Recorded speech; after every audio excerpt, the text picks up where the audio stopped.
Le Dieu qui partage. Il existe d'innombrables merveilles dans la création de Dieu qui ne cessent de nous émerveiller, depuis le vaste univers, rempli d'étoiles et de galaxies, jusqu'aux écosystèmes complexes qui soutiennent la vie sur Terre. Car c'est par lui qu'ont été créées toutes les choses qui sont dans les cieux et sur la terre, les visibles et les invisibles. Toutes choses ont été créées par lui et pour lui. Pensez à la richesse des minéraux qui attendent d'être découverts, ou à la diversité des animaux et des oiseaux, chacun jouant un rôle unique dans le cycle de la vie. La Bible mentionne également les choses invisibles, nous rappelant que toute la création a un but qui dépasse notre compréhension immédiate. La Bible déclare que toutes ces merveilles ont été créées par lui et pour lui.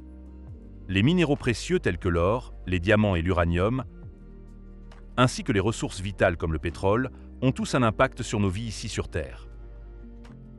Pourtant, il est important de reconnaître que ces ressources ont toutes été créées par Jésus et pour lui.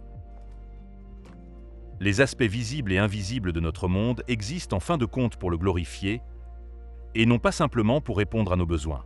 Nous avons le privilège d'utiliser ces ressources parce que Jésus les partage gracieusement avec nous.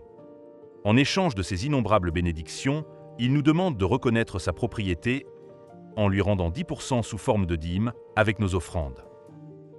Cette pratique nous rappelle qu'au lieu d'être propriétaires, nous ne sommes que les intendants de ces dons. N'est-il pas étrange que nous soyons parfois tentés de retenir ce qui lui appartient de droit?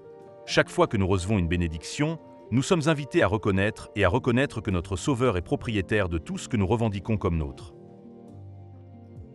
Alors que nous reconnaissons sa propriété en lui rendant nos dîmes et nos offrandes de promesses, mettons nos désirs en dernier et Dieu en premier.